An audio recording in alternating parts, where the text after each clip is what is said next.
Hi, everyone. Welcome to another week as we discuss a new topic. I'm Meryl Stewart, CEO of Marketing and Business Solutions, and I'm delighted to be here today to talk about business development. I know this has kind of been a hot topic for people, especially if you're in the sales industry or you're kind of that chief business development person at a company or organization. But I wanted to talk a little bit about, what makes business development people successful. And if you're in a leadership position, what are some things that you need to be looking at when you're hiring a good business development person to help your company?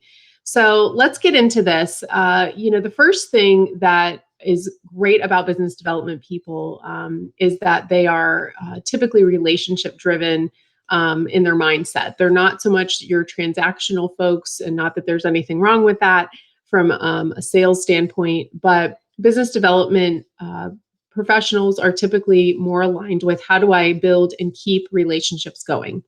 That is incredibly important right now in this environment where businesses are kind of holding on to that retention value for their customers to make sure that they don't have to work as hard to find new customers, especially as kind of everyone's budgets are stretched a bit thinner. So something to know when you're looking for either to hire a business development professional, or if you are one and you're looking to sharpen your skills, a business development person, first and foremost, has to understand people's buying patterns and trends. 57% of decision making process happens before that business development person even contacts the vendor. You have to know that right now in this day and age, most customers are researching you as a company, and they're looking at your staff. They're online. They're looking at how you talk and how you represent yourself. So they understand how you work in your business, but you also have to understand how they work in theirs long before you have that first meeting. Buyers are more educated than ever, and so it makes that business development person's responsibility that much more important, because they really have to be as educated as that buyer is about the business that they're walking into.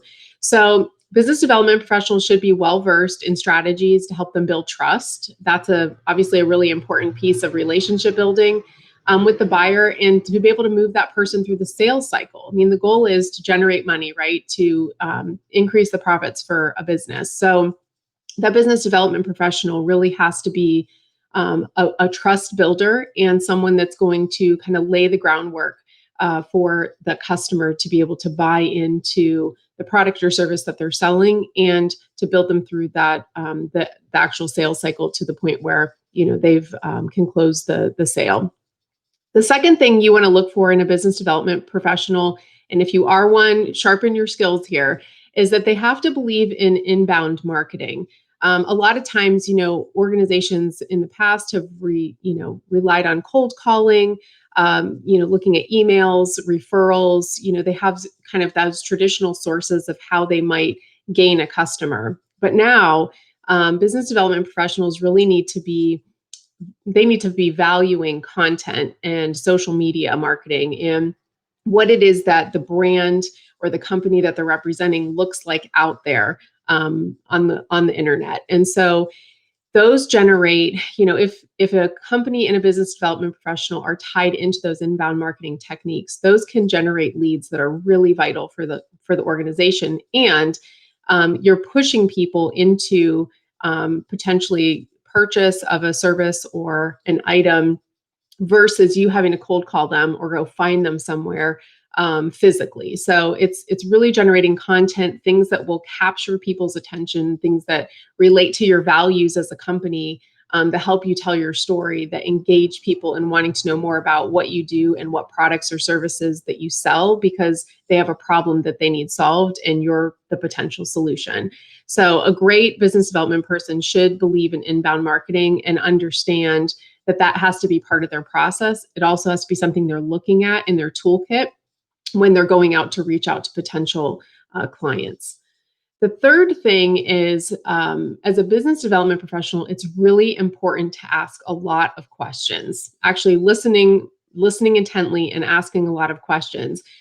Something I know we do with our clients is we try to ask questions in a way that will help us gain as much information as possible about their problem, how we might help them, but also to learn about how they talk about themselves, the language, the words, kind of the cadence in which they use to describe who they are, what they do, what their challenges are, and what their expectations are, what success looks like in the end.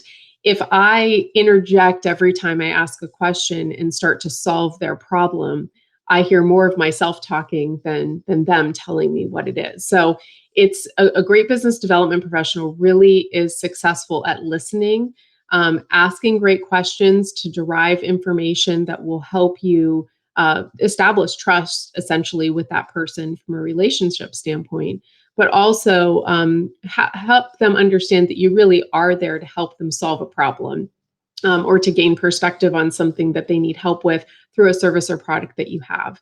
And then listening is hard. It is hard to do. I think we're all kind of wired to not want to sit through long silences, but what it does is it establishes respect with the other person, that you are intently listening to what it is that they're saying and not thinking in your head while they're talking about how you're going to respond to something quickly. So be a good listener, ask great questions. It will help you derive the information that you need to really build the trust in that relationship, so that, whatever the sale looks like, further into the process, that both parties are engaged. The fourth element is to be a good goal setter and planner. So I know that there's kind of two schools of thought. There's business development professionals that are in kind of one pot, and they're, you know, kind of the relationship builders and maybe not considered salespeople within an organization. Although I personally believe that your business development professionals should be and are a vital component to that process.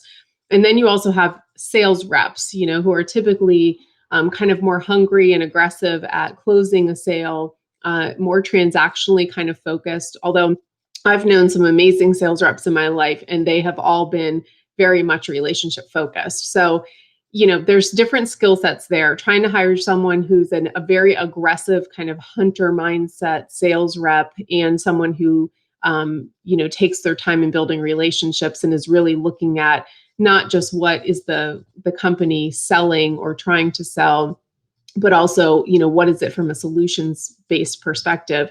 Sometimes it's hard to find those skills in one person. It's not impossible. I've known a lot of them, but it is something that, that is harder to find.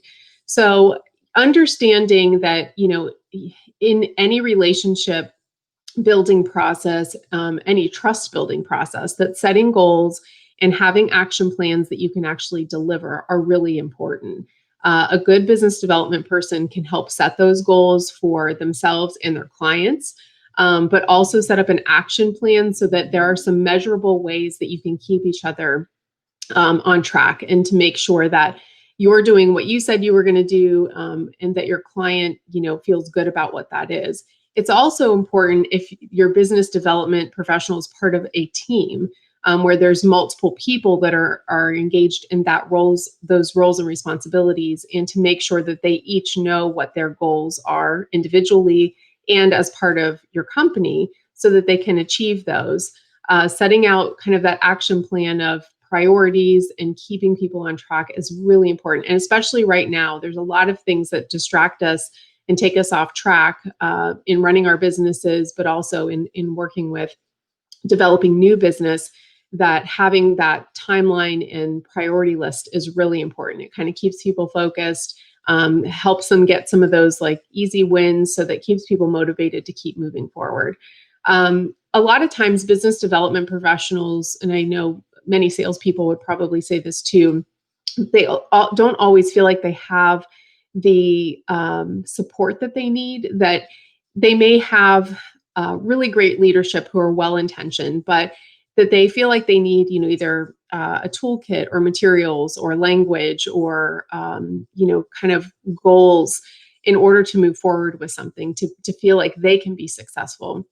So it's important for leadership to remember that too, that just because you give someone a financial goal and say, go out and develop business, that there are going to be some things that they need along the way to make sure that they're able to communicate to potential clients what it is that, you're trying to do. And especially right now, where there's lots of revisions in how people are doing business, those questions are going to be things that you need to talk about more often to make sure that everybody's on the same page. So, um, another thing to consider is, the right type of salesperson for the role. And I kind of talked about this a little bit, but there's this, kind of gap in thinking where you've got sales and business development, and they're both tied to generating revenue typically, but they're kind of a different personality set. A good business development person will tend to be a people pleaser. They get fulfillment from supporting others, a team. They like to kind of think about marketing as part of the whole of what they're doing, and how the organization, the company, and their brand is represented out there in the world, but also what it is they can do to solve a problem for someone. Then you have kind of the more sales focused personality, which is, kind of this hunter, persona, someone that maybe is more aggressive. They're more focused on results. And not that they're not any less organized or less effective in relationship building, but it's just a different way of kind of going about it. You typically don't find that in one person. It's hard to find that in one person, although it's possible. But it's just thinking about what is the direction you're trying to go, and knowing that both of them are tied to profitability, which is important. You just have to kind of determine from a cultural perspective who's going to represent your brand or your organization in the best light. You simply don't want someone to just go prospect new clients and set up meetings. I mean, you could have that, but a lot of times that's just something that's assumed as part of a salesperson or a business development professional's role. And so making sure that the person you hire has the skill sets to do all of the things that you're expecting, to be organized, to make sure that they are doing their prospecting, but also to be able to go out there and connect with people on a level that's meaningful. Another characteristic, of a great business development person is kind of this, quotient for high curiosity. Um, the people who are more curious end up building, I'm sorry, stronger relationships with people, and that's something that's kind of been researched a number of times over the years. But it's really that building that strong relationship foundation that is the key to maintaining your customer base, to retaining your customer base, and being able to upsell a customer, to the next level because they have a trusted relationship with you. They believe in what you're doing. So, a business development professional, it's something that you can kind of learn. We talked a little bit about, asking the right questions, being a really intent listener, but also being really curious, wanting to know more, wanting to be able to solve that problem, wanting to be able to be a meaningful solution to someone that's needing help. And then also being aware, I know we talked a little bit about brand, but being able to build a brand. You're a representative of a company. And in doing that, you're also charged with branding. It's being able to carry out those values and core cultural elements of a company in the work that you're doing with people that you're meeting with. And so a lot of times business development people don't recognize or value that they have the ability to kind of make or break a brand. Sometimes it's just a position, sometimes it's just a job, but you really are that advocate on behalf of a company going out there and talking with customers and representing someone's culture, someone's brand, that's been built over time. And so it's a really important thing to consider that what you say, how you conduct yourselves are very much tied to how that brand gets marketed out there in the world. With the age of people being able to go online and do, an immediate review on their experience, um, that can definitely take marketing off track if there's enough bad response or negative response that comes back, that a organization or company has a hard time recovering from in some cases. So remember that as a business development professional, you are a brand ambassador. You are branding externally every time you walk out the door, you meet with someone on a Zoom meeting, or engage with someone in any way for business. And it's important that not only can you define the brand, but that you can represent it well as part of the marketing strategy for an organization. And then the last thing I'll say about business development professionals is to set clear and realistic expectations with clients. I think one of the places that many people get kind of caught up is, okay, we've developed this relationship, we came up with a solution, but now we actually have to do the work. And if we didn't set clear expectations or even realistic ones at the beginning, makes it really hard to do the work well when we're scrambling to try to get things done. And so it's under promising, over delivering every single time. And it doesn't mean that you don't promise people what they need to have. I'm not saying that you under promise in the sense that you don't give them what they need, but you need to make sure that the expectations that are set are going to put you in a position, and your company in a position to shine every time that that client or customer has an experience with you, and so that they want to keep coming back, that they will refer other people, that they will leave positive reviews. So it's just an important part of the process. It's something that is an ongoing element of relationship building, where you may set initial expectations and then they may change because the environment changes around your business and maybe their needs. So keeping that in mind is important as you're trying to build those relationships for your company. Some other skill sets, and I'll just kind of list these, but these are things to look at, maybe more training or additional information if you are struggling as a business development professional, or if you're in leadership and looking to hire someone. You need to be kind of aware of this person's organizational skills, their ability to communicate. Obviously, that needs to be high up on the list. Potential technical skills, if they are required to use certain programs that you have or communicate in a certain way, make sure that they have the training that they need to do that appropriately. They should be, someone that has good interpersonal skills. They can develop rapport pretty easily and trust from a relationship building perspective. They should also be able to negotiate and collaborate. Sometimes you have to give something to get something. They need to know what boundaries they have in order to make those decisions, what decisions they can make, and how that can impact the potential client or customer that they're talking to. And then when to collaborate. I mean, sometimes you need to pull some resources together in order to, find the right solution for somebody. So what leeway do they have in doing that? Typically, business development people are problem solvers. They may be analytical in some respects and how they think about things.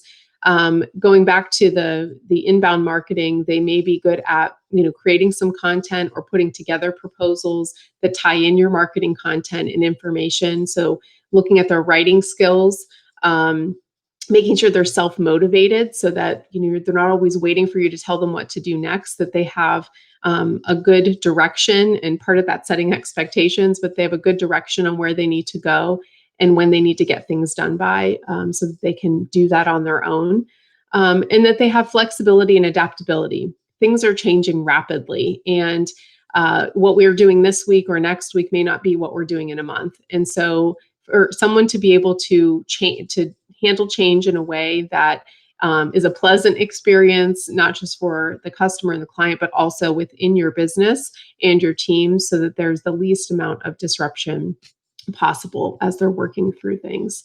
So, as always, if you have any additional questions on business development, please leave it in the comments section. I'll be more than happy to get back to you with some additional tips or answer your questions if you're struggling in a certain area. And I thank you all for tuning in again this week. I hope you found the information helpful. See you next week.